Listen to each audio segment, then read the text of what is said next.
लिए कांग्रेस ने अपनी चौथी लिस्ट जारी कर दी है। इसमें मध्य प्रदेश के 12 उम्मीदवारों का ऐलान किया गया। इससे पहले कांग्रेस ने प्रदेश की 10 सीटों पर प्रत्याशियों के नाम ऐलान कर दिया था, नाम बता दिए थे। और इस तरह पार्टी ने अभी तक प्रदेश की कुल 22 सीटों पर उम्मीदवार उतारे हैं, जबकि 6 सीटें होल्ड पर रखी गई हैं। एक सीट की बात करें तो वो समाजवादी पार्टी के लिए छोड़ी गई है और वो है खजुराहो सीट।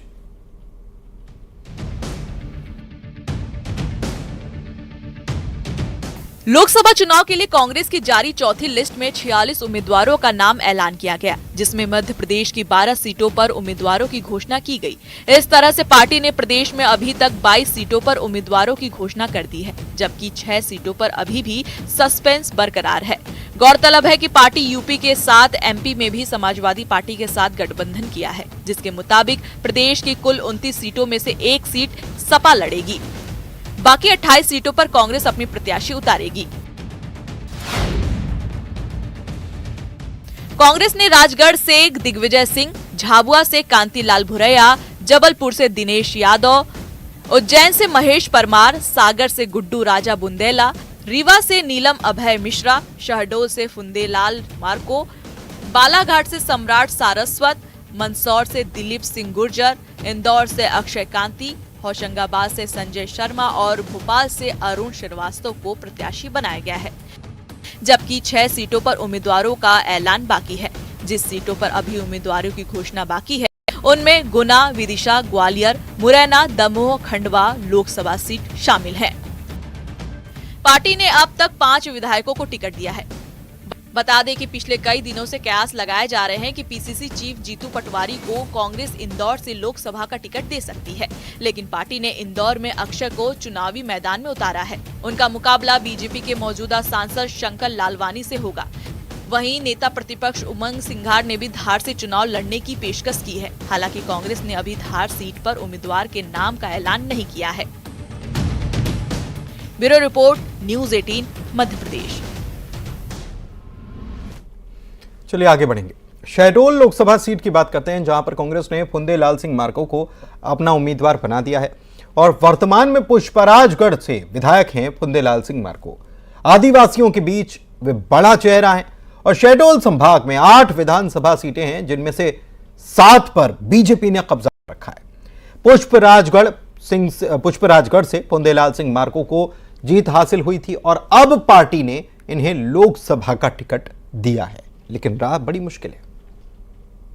लोकसभा का चुनाव राष्ट्रीय मुद्दों पर होते हैं और हम शहडोल संसदीय क्षेत्र में जो पिछले 10 साल में जनता के लिए क्या काम किए हैं, ये मुद्दे को लेकर के हम लोग जो है जनता के बीच में जाएंगे। और जबलपुर जैसी महत्वपूर्ण सीट की अब बात कर लेते हैं। जबलपुर से की बात करें तो यहां पर कांग्रेस ने दिनेश यादव को अपना उम्मीदवार बनाया। दिनेश यादव के नाम का ऐलान कर दिया गया। प्रदेश महासचिव दिनेश यादव 11 साल कांग्रेस के नगर अध्यक्ष रहे हुए हैं। दिनेश यादव से न्यूज़ 18 ने खास बातचीत की, आइए आपको सुनवाते हैं। दिनेश जी, सबसे पहले तो न्यूज़ 18 की तरफ से आपको बहुत बहुत बधाई हो और उम्मीद करते हैं कि आप एक अच्छा परिणाम, एक अच्छा जनमत लेकर के आए। लेकिन ये काफ़ी लंबा वक्त लग गया और फिर निर्णय आपके फैसले में आया, आपके पक्ष में आया है। किस तरह से इस चुनाव को देखते हैं? लंबा वक्त ज़रूर है, पर मुझे अपने कांग्रेस के कार्यकर्ता और मेरे जो अपने चाहने वाले शुभचिंतक हैं और जिन्होंने मेरे राजनीतिक जीवन को अभी तक देखा है, मुझे उस पर पूरा भरोसा है कि ये मेरा चुनाव नहीं है, ये मेरे कार्यकर्ताओं का है, मेरे शुभचिंतकों का है, मेरी पब्लिक का है। मेरी पब्लिक इस मामले में, मेरी जनता मुझे आशीर्वाद देगी और मुझे वहाँ तक पहुँचाने में उसका सहयोग रहेगा। लेकिन एक बात देखने में आ रही कि बीजेपी इसे मतलब ये मान के चल रही कि 400 पार हम जीतेंगे। ऐसे में जबलपुर में आशीष दुबे जी को भी उन्होंने प्रत्याशी बनाया। एक ब्राह्मण चेहरा है, आप ओबीसी चेहरा है, किस तरह से देखते हैं इसको?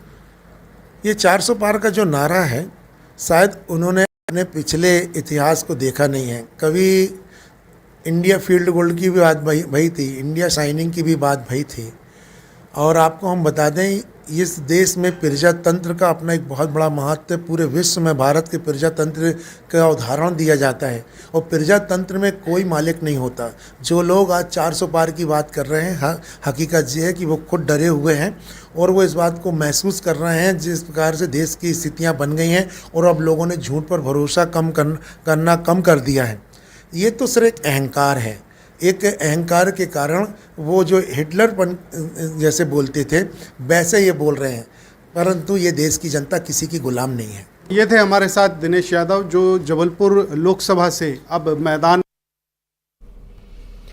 कांग्रेस ने बालाघाट संसदीय सीट से भी प्रत्याशी के नाम का ऐलान कर दिया है और पार्टी ने सम्राट सिंह सरस्वार को अपना यहां से प्रत्याशी बनाया है। नाम किसी और का चल रहा था, लेकिन सम्राट सिंह को यहां उम्मीदवार बना दिया गया। 48 वर्षीय हैं सम्राट सिंह और 2022 में जिला पंचायत सदस्य आप बने थे, बाद में जिला पंचायत अध्यक्ष बन गए। टिकट मिलने के बाद कांग्रेस प्रत्याशी सम्राट सिंह ने कहा है कि संसदीय क्षेत्र में विकास नहीं हो सका है और विकास के मुद्दे पर वो चुनावी मैदान में उतरे हैं। हेलो, देखिए बीजेपी और कांग्रेस की लड़ाई है, एक लोकसभा की लड़ाई है, तो इसमें पार्टी भी महत्व रखती है और उसमें जो लड़ रहा है उसका व्यवहार विचार और किस तरीके का है वो उसमें भी डिपेंड करता है। तो ये मैं नहीं मानता कि पार्षद है या आम आदमी है। हो सकता है वो पार्षद न भी रहे या मैं जिला पंचायत न भी रहूं तो भी टिकट मिल सकती, चुनाव लड़ सकते। ये तो ऊपर वरिष्ठ नेताओं ने जो भी सोच के दिया हो, बाकी वो भी मेरी बहन है, उनको भी मिलती तो बात एक थी और मुझे भी मिली तो ये समझिए उन्हीं को मिली है। तो ऊपर से जो हमें आदेश हुआ है उस हिसाब से हम लोग आगे बढ़ेंगे। दरअसल बालाघाट से हिना कावरे का नाम चल रहा था कि उनको टिकट मिल सकता है, लेकिन उनको नहीं मिला। कह रहे हैं सम्राट सिंह कि उनको मिली, मुझे मिली, एक ही बात है। उधर एमपी कांग्रेस की 12 प्रत्याशियों की जो जारी लिस्ट है, इस पर मध्य प्रदेश के मंत्री कैलाश विजयवर्गीय निशाना साध रहे हैं और कह रहे हैं कि कांग्रेस को तो प्रत्याशी मिल ही नहीं रहे। 72 साल के दिग्विजय सिंह और कांतिलाल भूरिया जैसे बुजुर्ग नेताओं को मैदान में उतार दिया गया। उन्होंने इंदौर से कांग्रेस प्रत्याशी पर कहा कि इंदौर में इन्हें कोई जानता ही नहीं। देखिए, मैं पहले दिन से कह रहा हूँ कांग्रेस के पास लड़ने के लिए उम्मीदवार नहीं है और इसलिए वो पकड़ के लड़ा रहे हैं लोगों को। मेरा ख्याल है कि इंदौर से भी जिनका हुआ मैं तो उनको जानता हूँ, बाकी इंदौर की जनता कोई भी नहीं जानती है। मैं घर में पूछ रहा था इनको पहचानते, बोले कोई नहीं पहचानता उनको। तो ऐसे लोगों को लड़ा रही हैं। या राजगढ़ में उनको उम्मीदवार ही नहीं मिला, दिग्विजय सिंह जैसे 72 साल के व्यक्ति को उनको लड़ाना पड़ रहा है। ऐसे कांतिलाल भूरिया छावा में उनके पास उम्मीदवार ही नहीं है, कांतिलाल भूरिया जी को लड़ा रहे हैं। तो कुल मिलाकर कांग्रेस के पास एक मध्य प्रदेश में उम्मीदवार नहीं है। मुझे लगता है कि कांग्रेस की बहुत जगह जमानत भी जब्त होगी। और लोकसभा चुनाव के लिए कांग्रेस ने अपने प्रत्याशियों की चौथी लिस्ट जारी कर दी, जिसमें छत्तीसगढ़ की सिर्फ एक सीट पर उम्मीदवार उतारा गया। इस तरह से पार्टी ने प्रदेश की 11 में से 7 सीटों पर उम्मीदवारों का ऐलान किया, जबकि 4 सीटों को अभी भी होल्ड किया गया और सस्पेंस बरकरार है। पार्टी ने बस्तर से कवासी लखमा को अपना प्रत्याशी बना दिया है।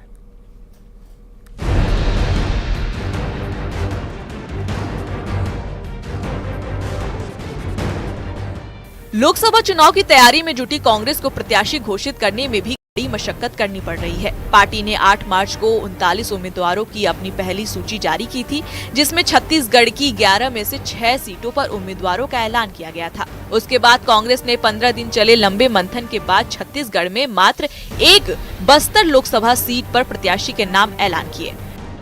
कांग्रेस ने बस्तर से अपने मौजूदा सांसद और प्रदेश कांग्रेस अध्यक्ष दीपक बैज का टिकट काट दिया है और छत्तीसगढ़ के पूर्व आबकारी मंत्री और कोंटा से विधायक कवासी लखमा को प्रत्याशी बनाया गया है। आने वाला समय जनता तय करती है। जनता का प्यार, बस्तर का जनता हो, चाहे हमारे मरकाम हो, चाहे हमारे कांग्रेस पार्टी के वरिष्ठ नेता लोग, सब लोग मिल के हम लोग चुनाव लड़ेंगे और ये चुनाव जनता लड़ेगी, जनता जीताएगी, कवासी लखमा नहीं जीतेगा। विधानसभा चुनाव में हारते हारते बड़ी मुश्किलों से जीतने वाले कवासी एक बार फिर जीत का दामन भरने लगे हैं। यही बात कहकर बीजेपी चुटकी ले रही है। प्रदेश के मंत्री श्याम बिहारी जायसवाल ने कहा कि लखमा और दीपक बैज के बीच की लड़ाई जग जाहिर है। कांग्रेस में अंदरूनी कलह है। बीजेपी किसी भी कैंडिडेट से लड़ने के लिए तैयार है। और मुझे लगता है कि कवासी लकमा को ये लोग चुनाव में उतारकर अपना पल्ला झाड़ रहे हैं। पूर्व में मंत्री रहे हैं और कई बार सुकमा के विधायक रहे हैं, लेकिन आप देखेंगे कि लड़खड़ाते हुए हर चुनाव को जीतते हैं। वो अपनी सीट में ही कभी 1000 से, कभी 800 से, कभी 1900 से, इस प्रकार के जीतते हैं। और मुझे नहीं लगता कि कवासी लकमा के लड़ने से कांग्रेस को कोई फ़ायदा होगा। खैर, भारतीय जनता पार्टी कोई भी कैंडिडेट हो, सबसे लड़ने के लिए तैयार है, लेकिन दीपक बैज और कवासी लकमा की जो सीट को लेकर लड़ाई है, यहाँ से लेकर दिल्ली तक जग जाहिर है। अब उसके परिणाम आप सब लोगों को 4 जून को देखने को मिलेंगे। सीएम विष्णुदेव साय ने भी कांग्रेस की दूसरी लिस्ट पर तंज कसा है। साय ने कहा कि कांग्रेस को लोकसभा चुनाव लड़ने के लिए प्रत्याशी नहीं मिल रहे हैं, इसलिए कवासी लकमा को बलि का बकरा बनाया गया है। लगे हाथ उन्होंने पूर्व सीएम और राजनांदगांव से कांग्रेस प्रत्याशी भूपेश बघेल की उम्मीदवारी पर भी निशाना साधा।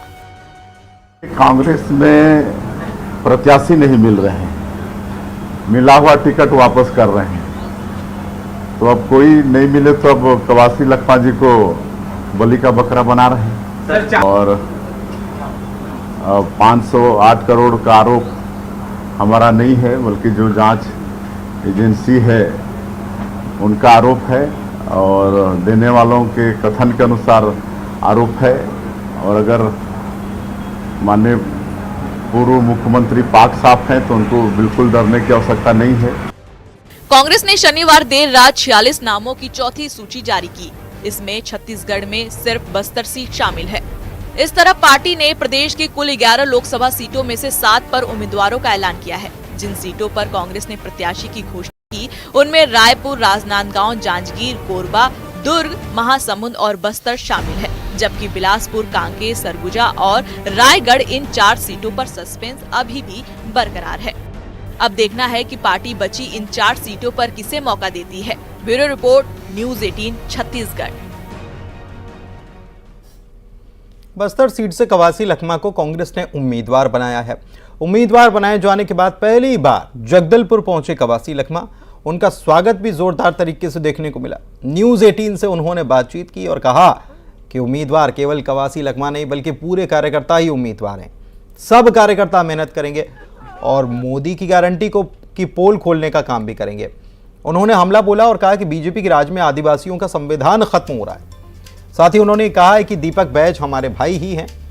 सीएम के बलि का बकरा वाले बयान पर भी उन्होंने पलटवार किया और कहा कि बीजेपी की सरकार उप मुख्यमंत्री और पूर्व कलेक्टर ओपी चौधरी चला रहे हैं। जनता का साथ कांग्रेस के साथ।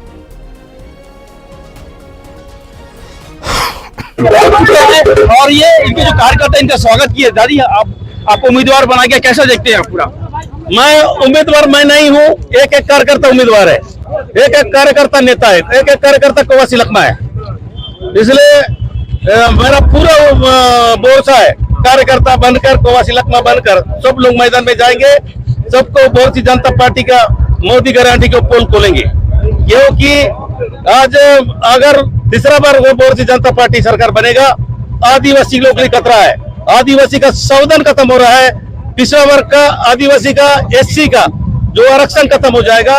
इसलिए हम लोग ये मौका अगर आदि छूट गया तो आज से चला गया।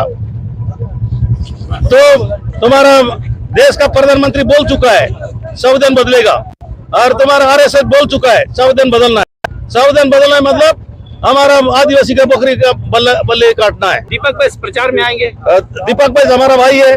दीपक भाई जब भी नाम सुना हुआ नहीं क्या? वो नेता है, हमारे प्रदेश अध्यक्ष है। विष्णुदेव साय ने कहा है कि कवासी लकमा को बलि का बकरा बना दिया गया है। वो विष्णुदेव साय सरकार कौन चल रहा है उसका पता नहीं है। उप मुख्यमंत्री और आईएएस क्या नाम है, ओपी चौधरी सरकार चला रहा है, उसको पता नहीं। ये थे कवासी लकमा जी। इन्होंने कहा है कि जो लोकसभा चुनाव में इस बार बस्तर में जो सीट है वो पुनः कांग्रेस को जाएगी। श्रीनिवास नायडू, न्यूज़ 18 बस्तर। अपने अलग अंदाज के लिए कवासी लकमा वैसे जाने जाते हैं और पत्रकारों से कई बार सवाल के जवाब भी खोज लाते हैं। छत्तीसगढ़ में लोकसभा चुनाव की तैयारियां जोरों पर हैं और इस दौरान प्रदेश की 5 हाई प्रोफाइल लोकसभा सीटों पर बीजेपी और कांग्रेस दोनों पार्टियों की निगाहें हैं। इन सीटों पर दमदार मुकाबला होने की उम्मीद है। वजह है इन क्षेत्रों में आने वाले विधानसभा क्षेत्र में कांग्रेस का बेहतर प्रदर्शन। कांग्रेस को वापसी की उम्मीद है तो बीजेपी इन्हें मुकाबले से बाहर बताने लगी है। छत्तीसगढ़ में लोकसभा चुनाव की रणभेरी बज चुकी है। बीजेपी कांग्रेस के अपने दावे हैं। कांग्रेस के पास अभी लोकसभा में सिर्फ 2 सीटें हैं, लेकिन पार्टी का दावा है कि इस बार रिकॉर्ड बदलेगा। जो चीज हम लोग सोचे भी नहीं थी वो चीज हो गई। हम विधानसभा की ओर नहीं जाएंगे। हाँ देखिए, हमारे पास अनुभवी चेहरे हैं और मजबूत चेहरे हैं और जाना पहचाने चेहरे, उसके दम पे हम लोग चुनाव लड़ रहे हैं और पार्टी के कार्यकर्ता मजबूती के साथ काम कर रहे हैं, क्योंकि हम लोग चाह रहे हैं कि इस समय छत्तीसगढ़ से पूरे रिकॉर्ड टूटे और ज़्यादा सीट जीत कर आए, ताकि देश में सरकार अगर बनाए तो छत्तीसगढ़ का भी महत्वपूर्ण भूमिका रहे। इस बार बेहतर प्रदर्शन की उम्मीद को लेकर कांग्रेस का अपना तर्क है। जांजगीर चांपा, राजनांदगांव और कांकेर की विधानसभा सीटों पर कांग्रेस का पलड़ा भारी है, जबकि महासमुंद में मामला बराबरी का था, लेकिन रायगढ़ में कांग्रेस कुछ पीछे छूट गई थी। यही वजह है कि पार्टी लोकसभा चुनाव में इन लोकसभा सीटों पर कड़ी टक्कर देने का दम भर रही है। दूसरी तरफ बीजेपी विपक्ष को तिनके की तरह उड़ाने के दावे पर कायम है। देखिए, ये लोकसभा चुनाव है और ये मोदी जी का चुनाव है और वर्तमान में ये छत्तीसगढ़ की भूमि है। यहाँ पर भी छत्तीसगढ़ प्रत्येक जनमानस मोदी की गारंटी पे भरोसा कर रहा है और ये तो उनके खुद का चुनाव है। फिर से उनको प्रधानमंत्री के रूप में चुनना है, तो यह छत्तीसगढ़ की एक एक जनता मोदी जी के प्रति संवेदना उनकी है। जांजगीर लोकसभा क्षेत्र में पड़ने वाली सभी 8 विधानसभा सीटें कांग्रेस के पास हैं। रायगढ़ लोकसभा क्षेत्र में पड़ने वाली 8 विधानसभा सीटों में से 5 बीजेपी के पास और 3 कांग्रेस के पास है। राजनांदगांव की 8 विधानसभा सीटों में से 5 कांग्रेस के पास है। महासमुंद की 8 विधानसभा सीटों में से 4 कांग्रेस और 4 बीजेपी के पास है। कांकेर में 5 कांग्रेस और 3 विधानसभा सीटें बीजेपी के पास है। कांग्रेस का कहना है कि इन लोकसभा क्षेत्रों में कांग्रेस के विधायक ज्यादा हैं, इसलिए उनकी जीत के चांस ज्यादा हैं। लेकिन प्रत्याशियों के खिलाफ पार्टी नेताओं की नाराजगी इनकी बड़ी मुसीबत है, जिसका पार्टी को बखूबी एहसास है। रूटवे जो लोग हैं, सचिन पायलट ने कहा है कि भाई नोटिस तो अलग से इसका, लेकिन घर घर जाकर बनाइए लोकसभा समन्वयकों को, तो क्या सामंजस्य की कोशिश की? अरे देखिए, अगर कोई कार्यकर्ता व्यक्तिगत किसी प्रत्याशी से नाराज है या किसी कार्यशैली से नाराज है तो सवाल ही नहीं है। कार्यकर्ता ही हमारा सबसे बड़ा ताकत है और उनके दम पे ही हमको चुनाव लड़ना है, तो सवाल ही नहीं है। उनके पास जाएंगे और बिल्कुल बात करेंगे और हमारे कार्यकर्ता चाह रहे हैं कि मजबूती के साथ पार्टी के लिए काम करें। मोदी की आंधी विधानसभा में बीजेपी की जीत, कमजोर विपक्ष और कार्यकर्ताओं का हाई जोश बीजेपी की बड़ी ताकत है। यही कांग्रेस की कमजोरी है। बीजेपी विपक्ष की इसी दुखती रग पर हाथ रख रही है। और ये जो 3 जो दिग्गज तथाकथित, मैं तो सीधा इनको आरोपी कहता हूँ, भ्रष्टाचार के आरोपी हैं, ये तथाकथित चुनाव लड़ने जो अनेक क्षेत्र में गए हैं, कोई दुर्ग लोकसभा को छोड़कर राजनांदगांव लोकसभा गया है, कोई रायपुर लोकसभा को छोड़कर जांजगीर चांपा लोकसभा गया है और ये अपने आप को सेफ सीट मानते हुए गए, मगर इनको भी मुंह की खाने पड़ेगी, क्योंकि मोदी जी की गारंटी है। वहां पर तो इनके खुद के कार्यकर्ता उनको वापस भगाओ के नारे लगा रहे हैं, वापस भेजो, बाहरी प्रत्याशी के नारे लगा रहे हैं, तो किस मुंह से चुनाव लड़ रहे हैं? जांजगीर चांपा, राजनांदगांव और महासमुंद, इन 3 लोकसभा सीटों पर कांग्रेस मजबूत स्थिति में होने का दावा कर रही है। जांजगीर चांपा में शिव डहरिया, राजनांदगांव में भूपेश बघेल और महासमुंद से ताम्रध्वज साहू मैदान में हैं, जिसमें से शिव डहरिया, भूपेश बघेल कई आरोपों में घिरे हैं। पार्टी के भीतर उठते विरोध के स्वर भी चुनौती हैं। ताम्रध्वज साहू की सक्रियता पर सवाल हैं। इन सबसे ऊपर है मोदी लहर।